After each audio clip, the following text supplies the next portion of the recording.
In what way was John the Baptist like Elijah? I could go to one verse, answer the question, and be done. But preachers don't do that. Preachers have to talk a while. You got to get your 28 minutes in. Right? So let's talk about it. When Malachi ended the New Testament, he ended with two interesting verses that were a prophecy. And I want you to listen to what he says. Behold, I will send you Elijah the prophet before the coming of the great and dreadful day of the Lord. And he shall turn the heart of the fathers unto the children, and the heart of the children unto the fathers. Lest what? Lest I should smite the earth with a curse. Now notice the prophecy. Behold, I will send you Elijah the prophet. When many of the Jews read that prophecy, they thought that Elijah was literally going to reappear and prophesy upon the earth. There were even many of the religious leaders, the scribes, the Pharisees, the Sadducees, who believed that Elijah was literally going to come back and prophesy. Apparently, the disciples of Jesus thought that very thing as well. Because notice they asked Jesus a question in Mark 9:11. Here's their question. And they asked Him saying, why say the scribes that Elias must first come? Folks, that goes right back to the book of Malachi, doesn't it? You see, the scribes were the ones who copied the law. And they copied it with meticulous detail. And they got to Malachi's prophecy, and guess what? The Lord has said, behold, I will send you Elias the prophet. And so what did they teach? The scribes taught that Elias the prophet must first come. So now the disciples of Jesus are asking Him about it, and the answer of Jesus in the next two verses is somewhat revealing. Listen to what Jesus said. And He answered and told them, Elias verily cometh first. Wow. Isn't that interesting? In the very next verse, verse 13, listen to what He says. Behold, I say unto you that Elias indeed is come. Wow. Folks, that's exactly what the text says. There's no further explanation whatsoever given in Mark's gospel about it. The scribes say that Elias must come first. Jesus says, yes, He must come first, and guess what? He already has.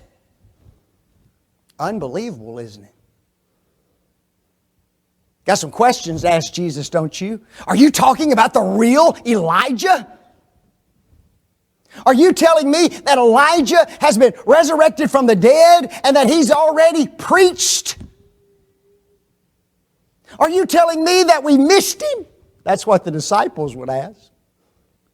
You mean He's come and He's gone and we've already missed Him? Aren't you glad that we have 4 Gospels? I am. Because you see, when we go back to Matthew's Gospel, Matthew 17, 10 through 13, we find this same conversation recorded by Matthew. What's interesting is the question and the answer are almost identical, folks. Must Elias come first? And Jesus says, yes, Elias must come first. But then we have verse 13. Listen. Then the disciples understood that He spake unto them about who? John the Baptist. Aren't you glad we have Matthew's account of that particular discussion? You see, the very minute that Jesus says, oh yes, Elias is supposed to come. In fact, Elias already has come.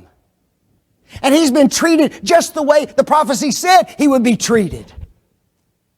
And all of a sudden, a light bulb went off in the minds of His disciples. And they knew immediately, oh, He's talking about John the Baptist. And folks, they should have understood that. And the reason they should have understood that is because Jesus had already explained this to them previously in Matthew 11, 13 through 14. Listen to what Jesus says. For all the prophets and the law prophesy unto whom? John. And if ye will receive it, listen to him, this is Elias which is for to come.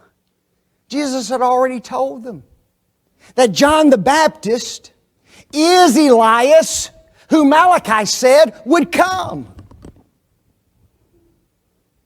So the question that we have to ask is this: in what way is John the Baptist like Elijah? Now, there are some individuals who would have us to believe that John was the reincarnation of Elijah.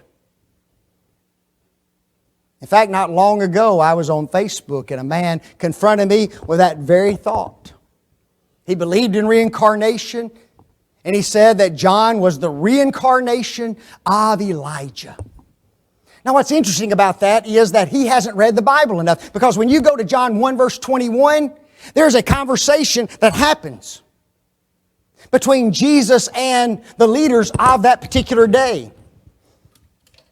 And notice the question, what then? Art thou Elias? Notice what John said. I am not. Folks, John knew, I'm not Elijah. I'm John. Elijah was Elijah. John was John. Notice that he didn't say, well, I'm sort of, kind of Elijah because I'm the reincarnate version of it. He didn't say that. He told him flat out, no, I am not Elijah.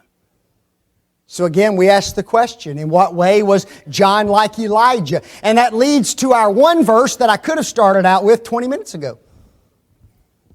Luke 1:17. Listen to what Jesus says. And he, that's John the Baptist, shall go in the spirit and power of Elijah. Notice he describes the likeness of those two men in two ways, did he not? He said that John the Baptist would have the spirit of Elijah. Folks, he would have the mental disposition of that Old Testament prophet. These individuals were tough, rugged individuals. These individuals were committed to obedience to God. These were individuals who refused to back down, even amidst any opposition whatsoever. We're going to stand and we're going to tell you exactly what God once said. Strong, tough, mental dispositions. But notice too, he says that he's going to come in the power of Elijah. What's interesting is that has nothing to do with miraculous abilities. Now, Elijah worked numerous miracles. But guess what? John never worked one other than prophecy. That's the only thing John ever did as far as a miracle is concerned. So what is he talking about? The power of Elijah. Folks, he's talking about the authoritative nature of their preaching. Both of these men understood that the message that I have received is a message from the Almighty God. Both of these men understood that they are inspired of God and they had a responsibility to preach the message and the message only, come what may. When you saw John, guess who it reminded you of? Elijah, the prophet of the Old Testament. Folks, there's a lesson here, isn't there? Aren't there times, even in our lives, when all of a sudden an individual arises in the church and all of a sudden he reminds us of someone from the past? Happens all the time. Maybe a brand new young preacher out of preacher training school comes along. And you hear him and you say, wow! Right there is little Franklin Camp. Now what's that guy going to say? Now I'm not Franklin Camp. I'm not the reincarnation of Franklin Camp. Don't confuse me with Franklin. Is that what he's going to? He's not going to say. He's going to take that as a compliment, is he not? Because he understands exactly what you're saying. Maybe I have some demeanor. Maybe I have a particular way of preaching, a style of preaching, a personality that reminds you of Franklin Camp. The same could be true of somebody like Marshall Keeble. As far as I know, there's never arisen another like him. Wouldn't that be wonderful, though? Have a young man stand up and all of a sudden you hear him preach, you go, wow, there is another Marshall Keeble here. Not that he's the man, but he resembles him that much. Folks, John the Baptist was a similitude, a likeness of Elijah the prophet in spirit and in power. And we need more Elijahs on our earth today, don't we?